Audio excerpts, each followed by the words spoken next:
I was halfway through finishing a project report when Clara's phone buzzed beside the coffee mug. She was in the shower. I didn't mean to look, but the screen lit up and the words were right there. Can't wait to feel you again tonight. LG. My hand went cold. I stared until the letters blurred. Then I opened the thread. More messages, weeks of them, pictures, jokes. I scrolled until my stomach clenched.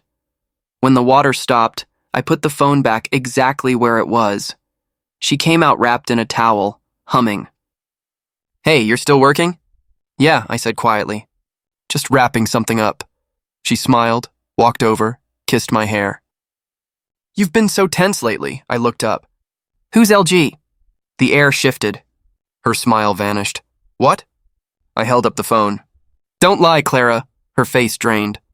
You went through my messages? I didn't mean to. The screen lit up. There it was. Ethan, I cut her off. You want to tell me who he is or should I read the rest? She took a step back. It's not what you think. Then explain it to me, I said. Explain can't wait to feel you again tonight. Explain the pictures. Explain everything. She opened her mouth, then closed it. Tears gathered fast. It was a mistake. A mistake? I laughed once, sharp.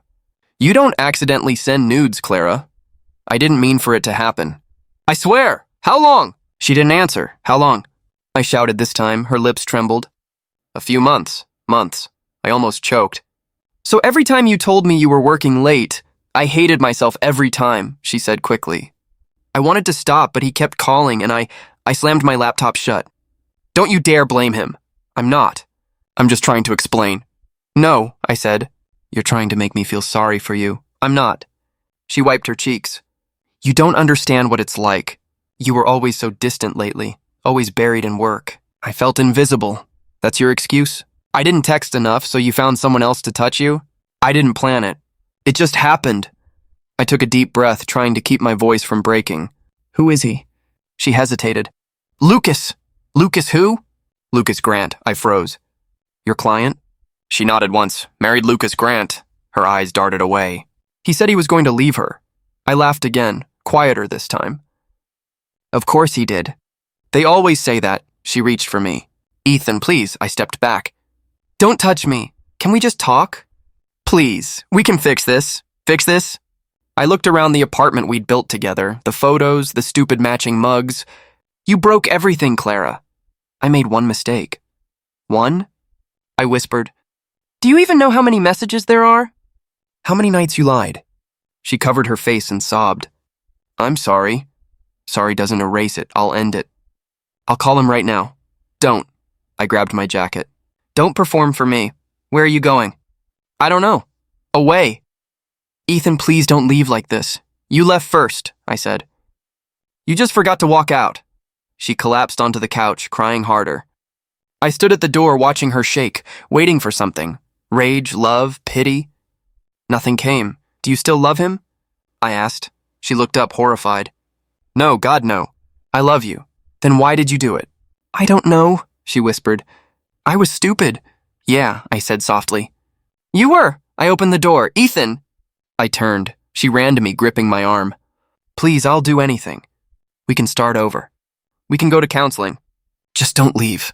Her fingers dug into my sleeve. I pried them off one by one. You can't unsleep with him, Clara. She shook her head wildly. It didn't mean anything. Then what does that make me? The one who means nothing? I love you, she said again. No, I said. You love the way I made you feel safe. You love that I never raised my voice. You love that I was easy to fool. That's not true.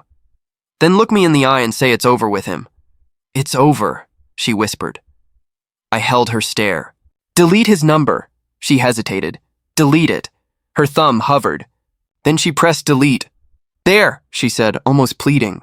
It's done. It's not, I said. Not for me. She started crying again. Please don't go to anyone. Don't tell anyone. I'll lose everything. I stared at her. Good! Ethan, I gave you everything I had, I said quietly. And you called it a mistake. It was, she cried. It was just a mistake. I walked out before she could finish. Outside, the night air hit me like ice. I walked with no direction, just moving 1 block, 2, 3. My phone buzzed again and again. Her name, her apologies, but I couldn't look. Every word she'd said replayed in my head. It was a mistake. I thought of the mornings we'd made coffee together, the nights we'd laughed in this same city. All of it now looked staged.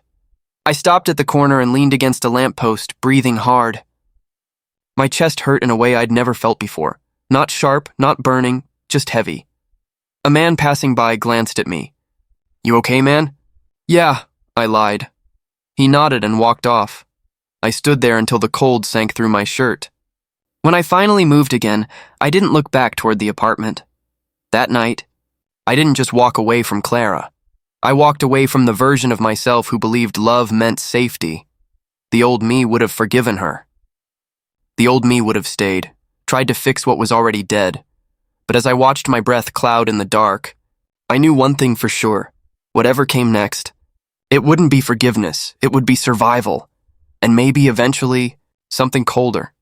Something that would make her remember my name the way I remembered that message. "Can't wait to feel you again tonight. LG." Those words burned behind my eyes as I kept walking. The night swallowed the sound of my footsteps, and for the first time, silence felt like freedom. 3 days passed in silence. I hadn't slept, barely eaten. My apartment smelled like cold coffee and regret. I thought the worst was behind me until the phone rang. "Is this Ethan Cole?" The woman's voice was calm but cracked in the middle. "Yes," I said slowly. "Who's this?" "My name is Amelia Grant." A pause. "I think we need to talk. About your girlfriend and my husband." My throat went dry. "Your husband is Lucas Grant?" "Yes." I gripped the counter until my knuckles turned white. "How did you get my number?" "I found your contact saved on his phone," she said quietly. "Under client backup, I almost didn't call. But then I saw your messages with Clara. I needed to hear it from you." I sank onto a chair. "You saw our messages?" "Just enough," she replied. "I'm not calling to blame you. I think we've both been lied to." I rubbed my face. "Yeah, lied to is one way to put it. Can we meet?" she asked. "I'd rather not do this over the phone." I hesitated. Every part of me screamed to hang up.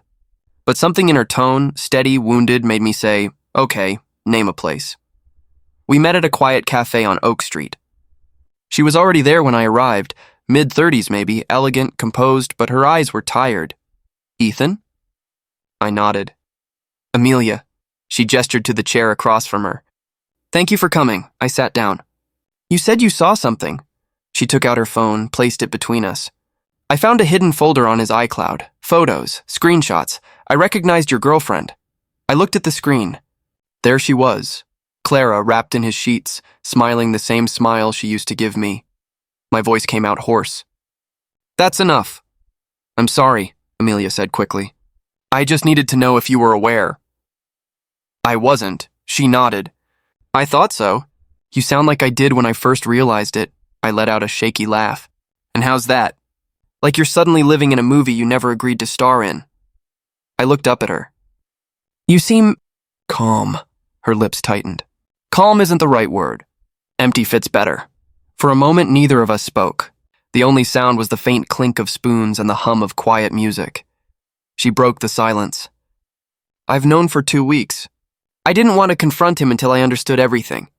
Then I saw your number and wondered if you knew you weren't the only one." "I didn't," I said. "I thought I was just the idiot she cheated on." Amelia looked away. "Lucas isn't stupid, but he's predictable." "He's done this before." I frowned. "You mean you've caught him?" "Yes, twice. Why stay?" Her eyes flicked to the window. "Because I believed his apologies. Because people like him know how to make guilt sound like love." That hit too close. I leaned back, staring at my hands. "Sounds familiar." Amelia studied me quietly. "You still love her?" "I don't know what I feel anymore," I said. "Hate's easier. It keeps me upright," she nodded. "I understand that." We sat in silence again, the kind that isn't awkward, just heavy. Finally I said, "So why call me? Just to compare wounds?" Her eyes lifted to mine. "No, to warn you." "Warn me?" "Lucas is good at cleaning up his messes. If this goes public, he'll drag her name down first to save his image. You might get pulled in if your messages or photos leak." "I don't care about the scandal," I said flatly. "Maybe not now," she replied, "but you will if it costs you your career or your peace." I sighed. Then what do you suggest? Be smart, she said. Don't confront him yet. Don't confront her again either. Let them think they're safe. I looked at her sharply. You sound like you've thought this through. I have. What are you planning, Amelia? She smiled faintly. Nothing illegal, just balance. Balance? Karma doesn't need help, she said. But sometimes it appreciates direction. Her calmness unsettled me. You're serious. I am, she said softly. He thinks he can erase people like us. He's wrong. Something in her voice, steady, vengeful, almost peaceful, sent a chill through me. I asked, "What do you want from me?" Nothing, she said. But if I find something that might interest you, I'll let you know. She stood up. Take care of yourself, Ethan. I rose too. You too. As she walked away, I called out, Why me? You could have just ignored it. She turned, met my eyes. Because when I saw your messages, I realized you didn't deserve this any more than I did. And maybe you'd understand what it's like to lose everything in silence. I had no answer. She left, heels clicking against the floor, head high even though I could see her shaking slightly. I sat there long after she was gone, Staring at the empty cup between my hands. My reflection in the dark coffee didn't look like me anymore. Maybe this was what happens when betrayal connects two strangers. You see yourself in their pain, and it stops feeling like coincidence. When I finally stepped outside, the night air felt sharper, alive. I took out my phone and stared at Clara's contact name. For the first time, I didn't feel the urge to call or curse or cry. I just whispered, "You made your choice." Then I deleted her number. The phone buzzed once more. Unknown number. I almost ignored it. Then I answered. Ethan, Amelia's voice came through again, calm this time. If you ever change your mind about letting karma take its time, call me back. I didn't respond. I just listened. Good night, she said. When the line went dead, I found myself smiling. Not out of joy, but clarity. This wasn't heartbreak anymore. This was the beginning of something else, something colder, something deliberate. Daniel found me sitting on the floor, surrounded by empty bottles and the faint echo of my own breathing. You look like hell, he said, stepping over the mess. I feel worse, I muttered. He dropped a brown bag on the table. Coffee, you'll need it. I didn't move. Why are you here? Because you stopped answering calls, he said. And because you're about one drink away from doing something stupid. I already did something stupid, I said, staring at the cracked phone screen. I loved the wrong person, Daniel crouched beside me. Then stop loving her. It's not that easy, he tilted his head. No, it's not. But it's possible, I scoffed. You sound like you've done this before. He smiled faintly. I've been betrayed too. Difference is, I learned to make it useful. Useful? I repeated. Pain, he said, tapping my chest. That's energy. You either drown in it or use it to build something. I stared at him. And what exactly am I supposed to build? A shrine to heartbreak? He laughed. No, a plan. His words hit like cold water. A plan for what? For taking back control, he said. You've been reacting. Now it's time to act. I leaned back, skeptical. You think revenge fixes anything? Revenge? He shrugged. Who said anything about revenge? I said control. Big difference, I frowned. Feels like the same thing. Not if you do it right, he said. Revenge is emotional. Control is surgical, I rubbed my temples. I'm not you, Daniel. Then be smarter than me, he said. You've got evidence, right? Texts, photos? Voice notes? I hesitated. Yeah, too much, actually. Good, he said. That's your leverage, I narrowed my eyes. Leverage for what? To remind them who they played with, he said calmly. To make them feel the consequences without losing your soul. I exhaled slowly. And if I just want peace? Then earn it, he said. Peace doesn't come from forgiving liars. It comes from outgrowing them. His words lingered. I picked up my phone, scrolling through messages I'd read 100 times. Every I love you was a lie now, every promise just a bruise on repeat. Daniel watched me silently, then said, Start small. Organize everything. See it for what it really was. What's that supposed to do? Clarity, he said. It's how you turn chaos into direction. I looked at him. You really believe that? I lived it, he said simply. Pain taught me patience. Patience taught me precision. I didn't answer. I just opened my notes app and began creating folders, texts, screenshots, voicemails. My fingers moved faster than my thoughts. Daniel grinned. There you go. That's the look of someone waking up. I'm not sure if it's awakening or madness. Same thing sometimes, he said. But it's better than being numb. The hours blurred. Each message I saved felt like reclaiming a piece of myself. I didn't cry. I didn't curse. I just cataloged truth. When I was done, Daniel leaned against the counter. Now what? He asked. I stared at the screen. Now I make sure they see themselves for who they really are. He nodded approvingly. Controlled, strategic, no screaming, no scenes. Just results, I looked up. You really think I can pull that off? I don't think, he said, I know. Because the version of you that begged for honesty died the moment she lied. That line stayed with me. Later that night, I sat alone, the glow of the monitor painting my face pale blue.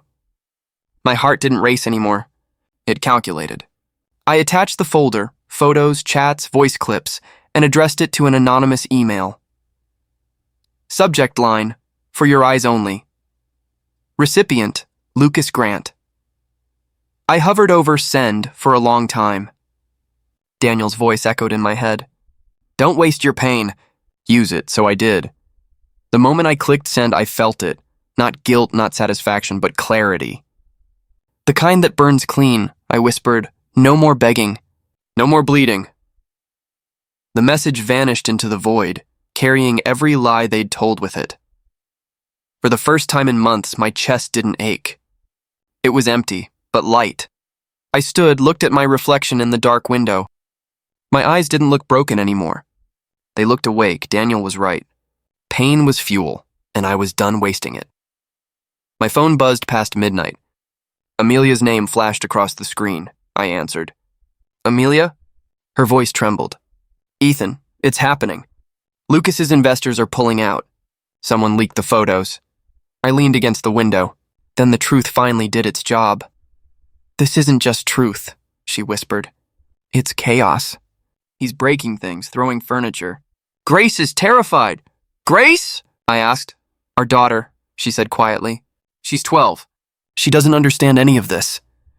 The silence stretched between us, thick and uneasy. I'd expected satisfaction, but guilt crept in instead. I didn't mean to scare anyone, I said.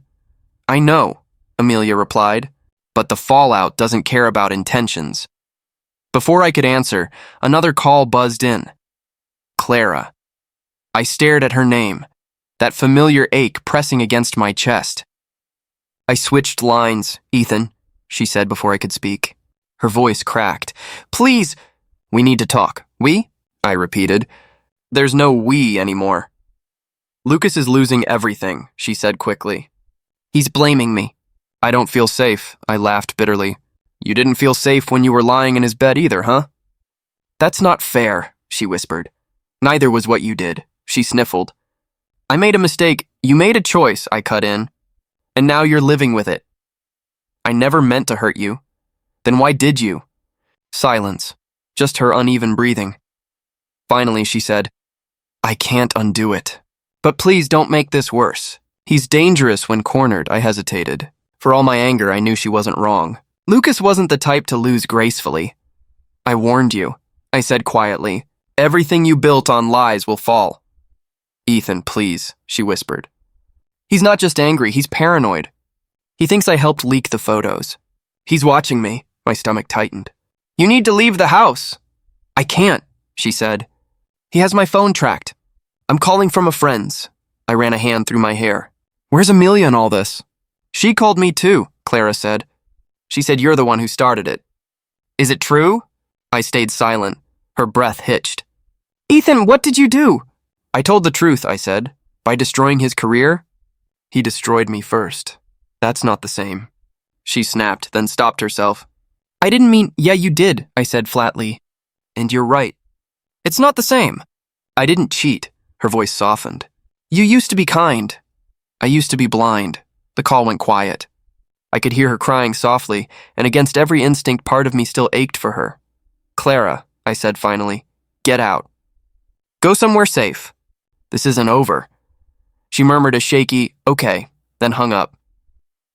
I stared at my reflection in the dark window, unsure if I liked the man looking back. A message buzzed. Amelia again. Amelia. He's gone to his office. I think he's trying to fix things. Me. Let him. Amelia. He won't. He's calling reporters. Saying the photos were fabricated. I sighed.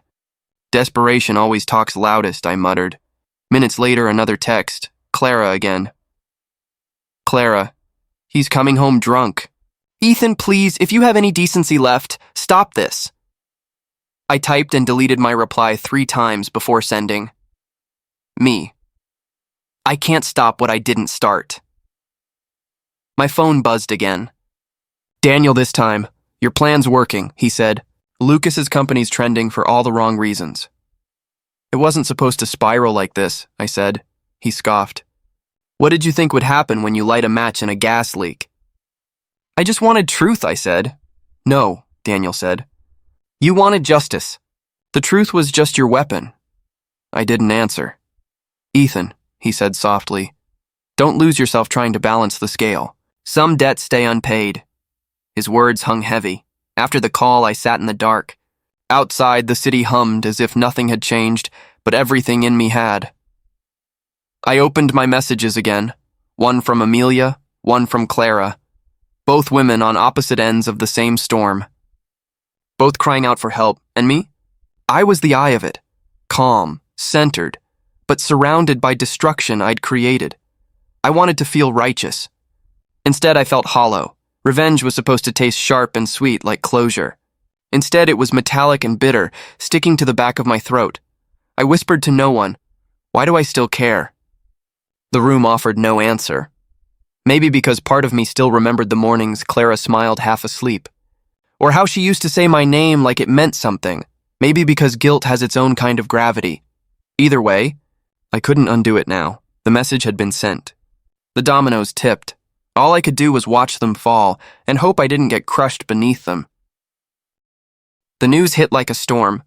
Every headline screamed the same thing. Lucas Grant's empire collapsing after affair scandal. I watched the reports in silence, the sound low, the coffee in my hand cold. A knock came at the door. 3 times. Desperate. I didn't move at first, but the knocking turned into pounding. Ethan, please. Open up, her voice. Clara's. I stood there for a second, my pulse steady. Too steady. Then I opened the door. She stood there drenched from the rain, eyes swollen, hair sticking to her face. Her mascara had streaked down her cheeks like black tears.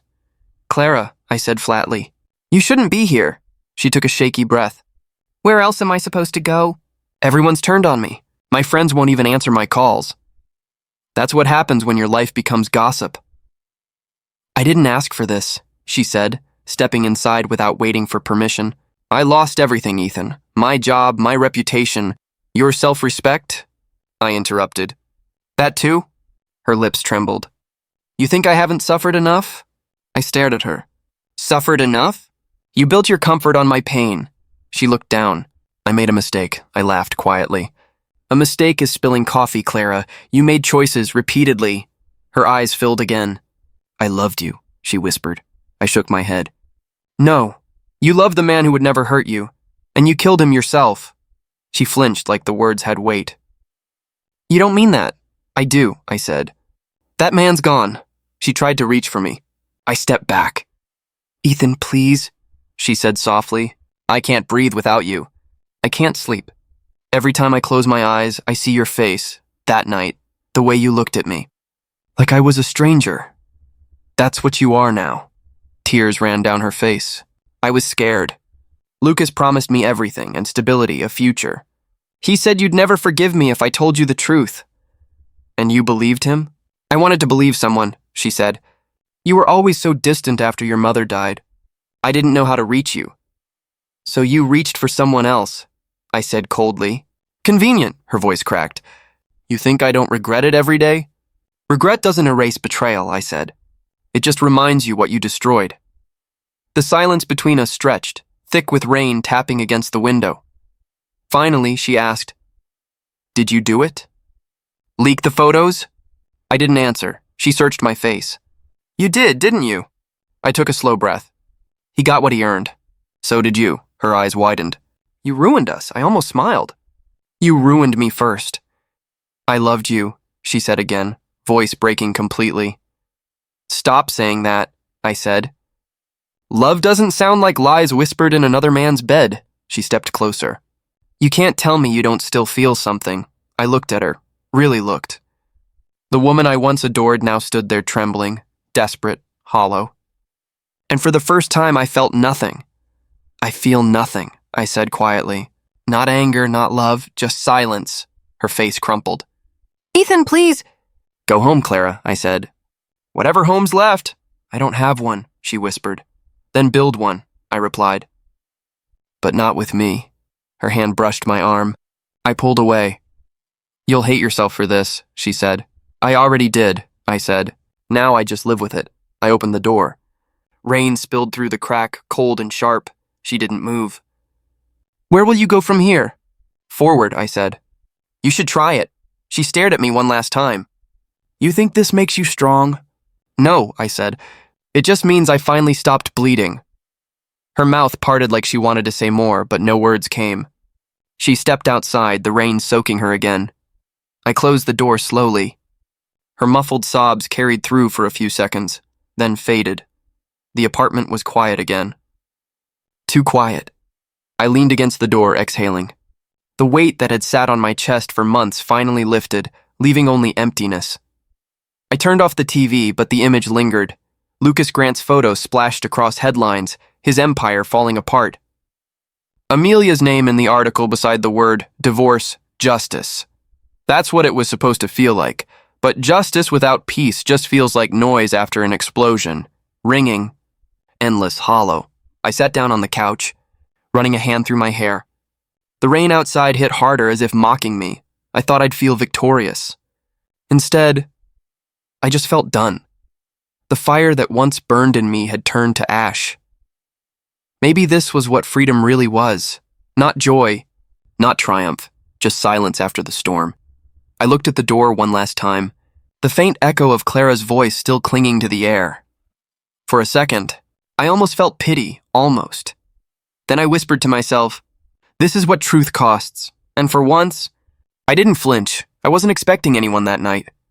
The doorbell rang just as I was finishing a half-empty glass of bourbon. When I opened the door, Grace stood there, small, soaked from rain, eyes red. Grace? I asked, surprised. It's late. What are you doing here? She bit her lip.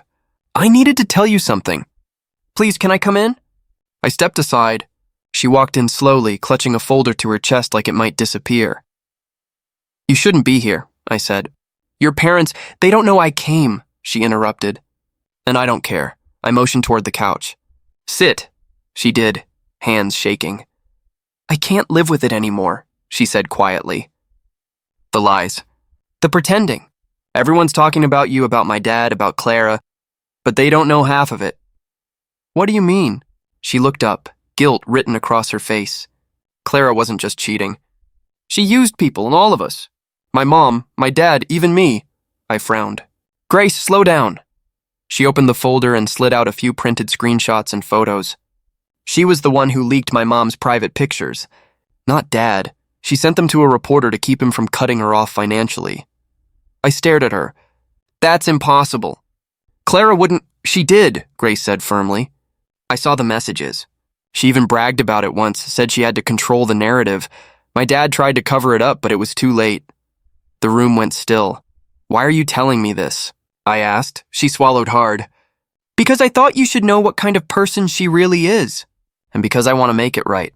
I leaned back. Make it right how? She took a deep breath. You have proof about my dad's affairs, right? Combine it with this. She tapped the folder. It'll expose everything. What Clara did, how they both tried to manipulate everyone. Grace, you're just a kid, I said softly.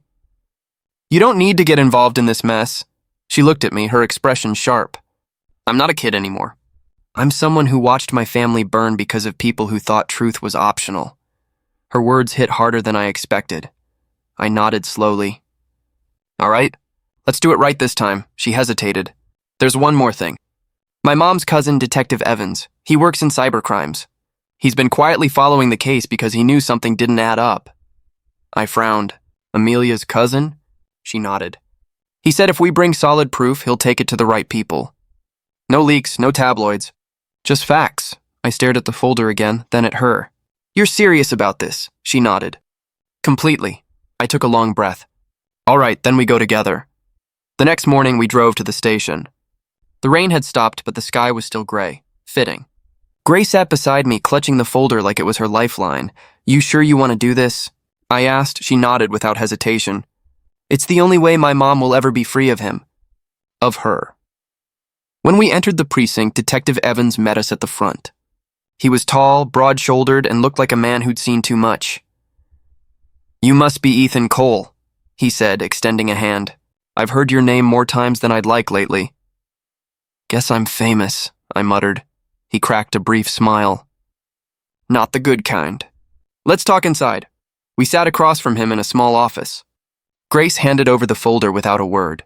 Evans opened it, scanning quickly through the screenshots and messages. This is solid, he said finally. You're saying Clara sent these from Lucas's account? Yes, Grace said. She used his phone once while he was drunk. That's why he never suspected her. Evans nodded slowly. I'll run a forensic check to confirm. But if this holds, it ties both of them to extortion and defamation. Will it be enough? I asked. He looked up at me. It's more than enough. And if we handle it quietly, it won't turn into another public circus. I exhaled for what felt like the first time in weeks. Grace looked at me, eyes cautious. So what happens now? Evans leaned back. I'll file it tonight. You did the right thing coming here. Truth doesn't need noise. It just needs proof. That line stayed with me. On the way out, Grace stopped near the door. Ethan? Yeah? She smiled faintly. Thank you for believing me. I looked at her, at this kid who'd stepped into the fire to put things right, and felt something shift inside me. I should be the one thanking you, I said. You reminded me revenge doesn't have to be bloody. It can be honest, she nodded. Then maybe we both get a little peace.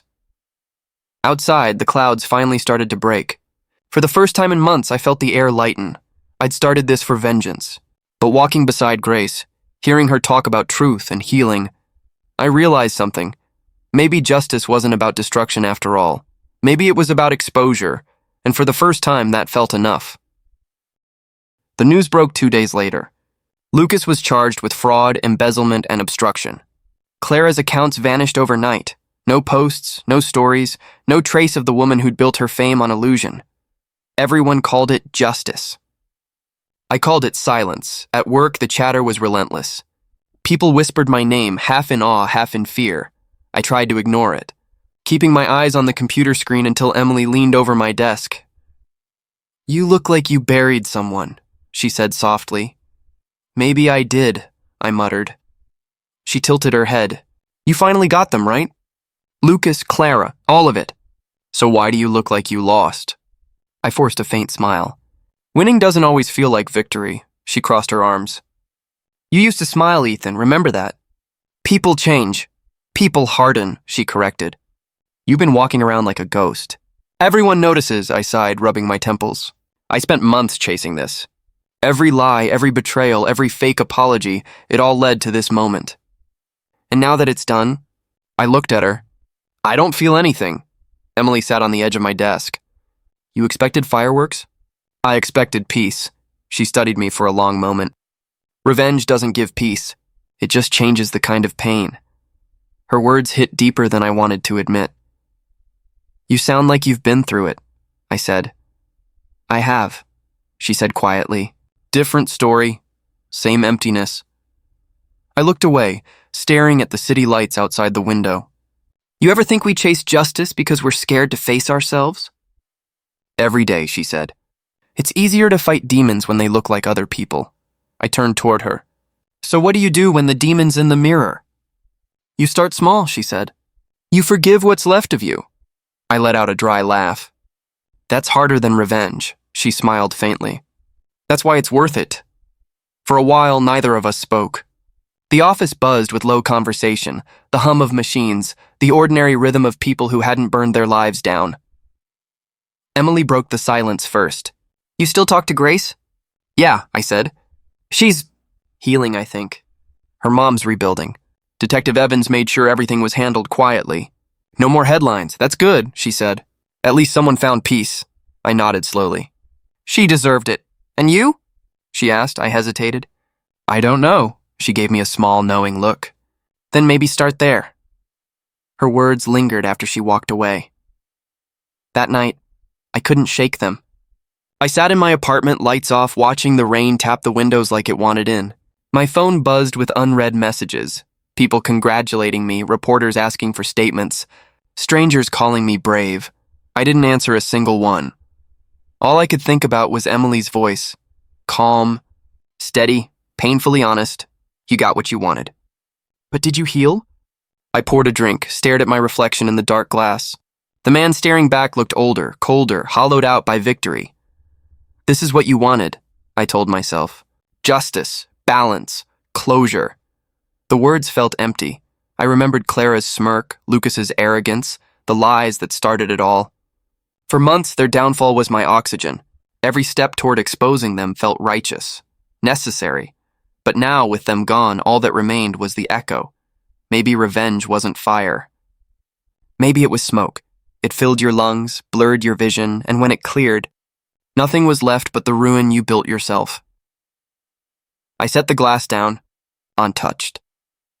The apartment was silent except for the clock ticking, slow, deliberate, like it was mocking me for thinking time could heal what conscience couldn't. My phone buzzed again. Emily. Emily. "You okay?" I stared at the screen before typing back. "Me. I don't know yet." 3 dots appeared, then vanished. Finally, her reply came. "Emily. That's an honest start."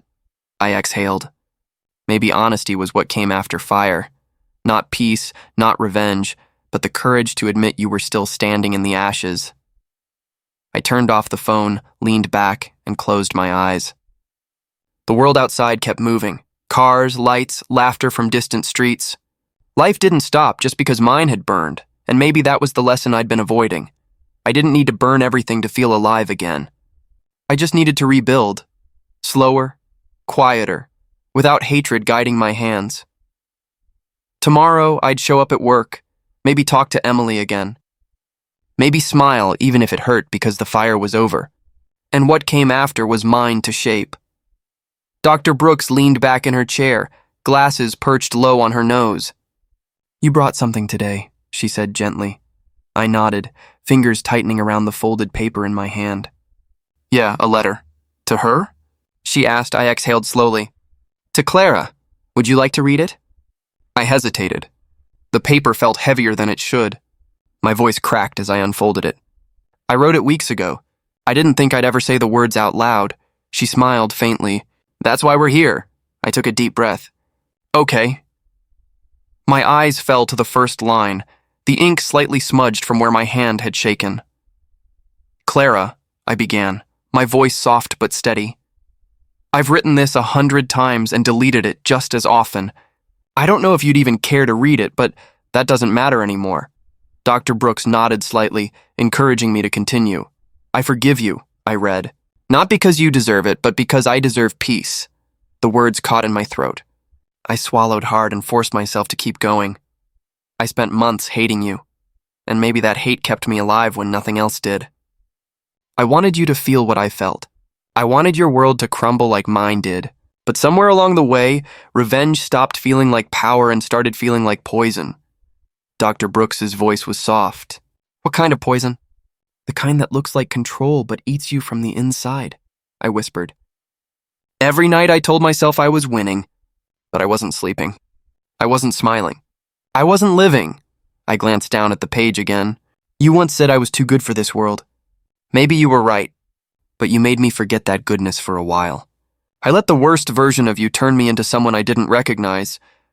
The room felt heavy, like the air itself was holding its breath. "I don't hate you anymore," I said, my voice trembling. "I don't love you either. I just understand you. Maybe you lied because you were scared. Maybe you cheated because you were empty. I'll never really know, but I'm done letting that question control me. Dr. Brooks leaned forward. And how does it feel to say that? I wiped at my eyes before I even realized I was crying. Lighter. But it hurts too, like I'm saying goodbye to a ghost I kept alive for too long. She nodded. That's grief, Ethan. Not for her, but for the person you were before the pain. I let that sit for a moment. It was true. I wasn't mourning Clara anymore. I was mourning the version of me that had believed love was unbreakable. Keep reading, she said quietly. I nodded and looked back at the letter. You once told me that forgiveness was weakness. You were wrong. It's strength. It's standing in the wreckage and saying, I will still build something better. I'm choosing to move on, not for you, but for me. The last line made my chest tighten. Goodbye, Clara. I hope someday you find the kind of love you couldn't give. I let the paper fall to my lap. The silence afterward was deafening. Dr. Brooks spoke softly.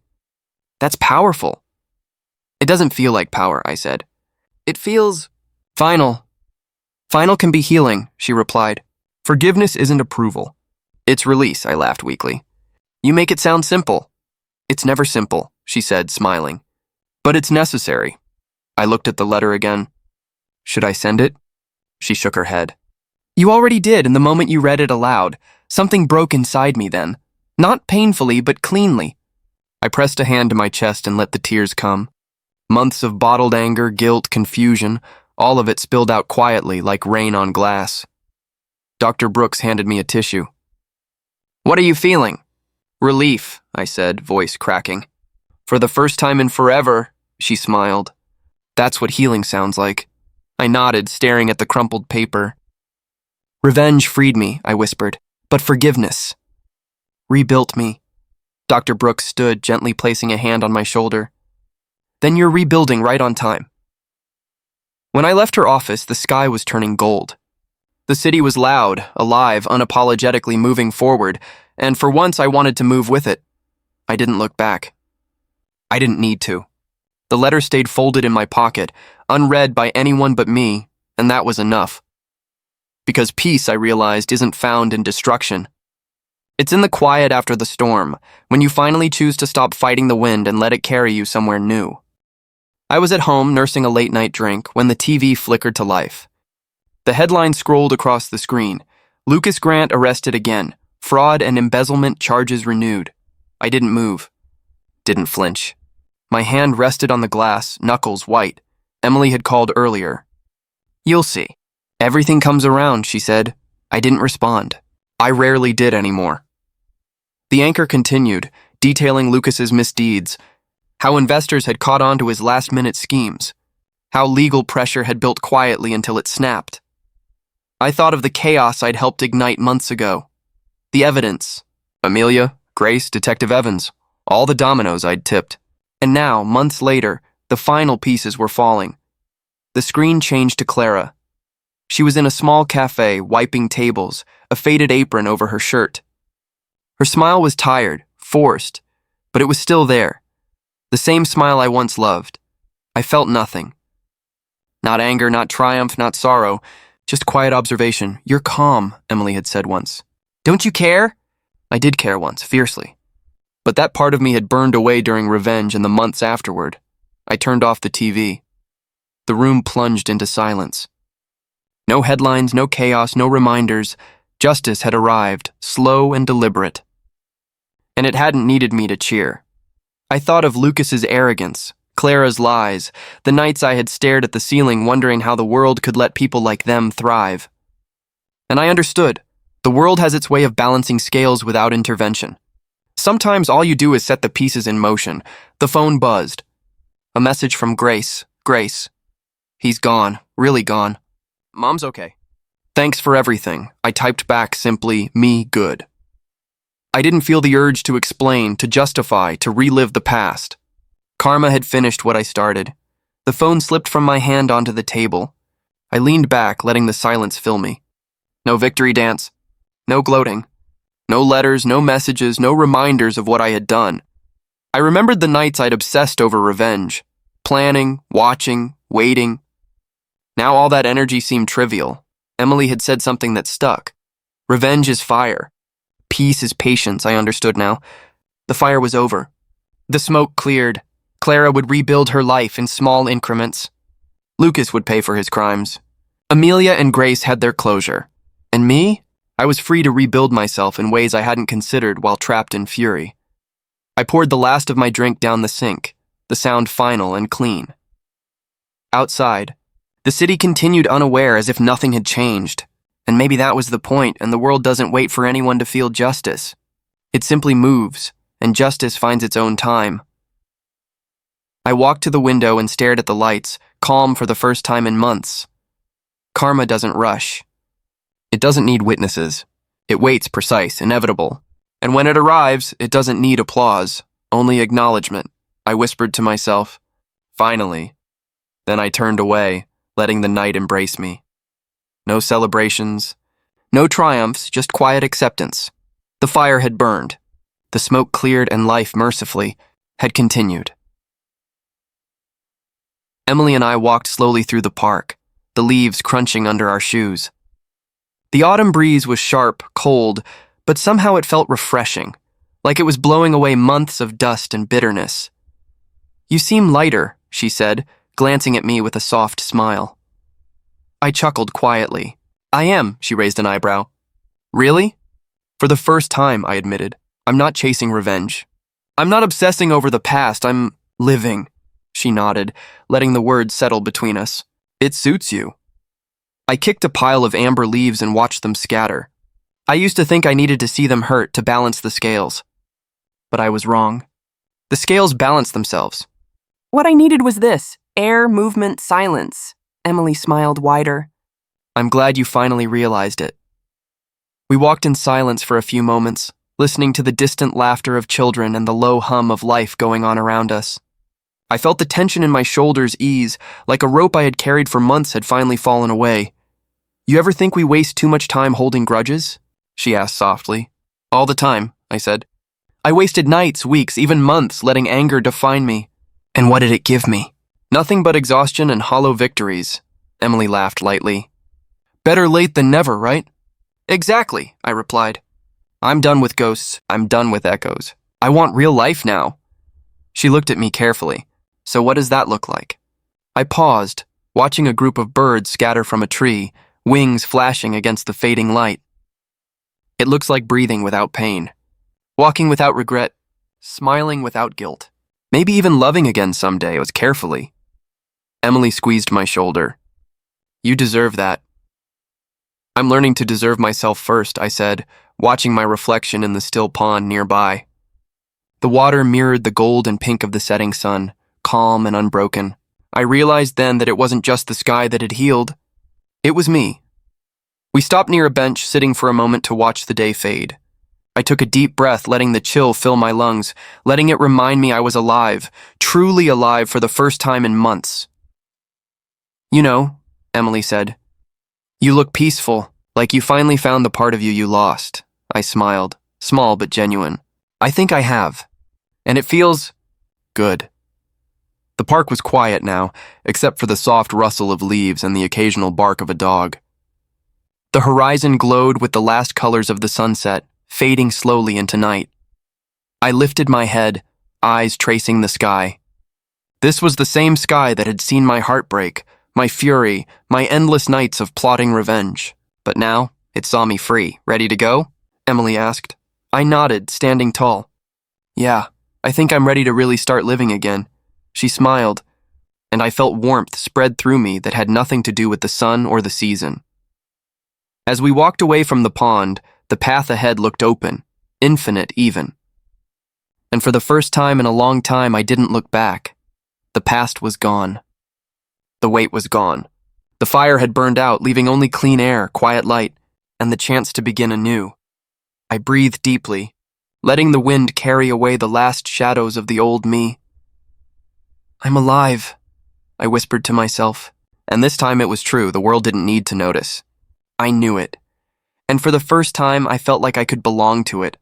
Not just survive, but truly live.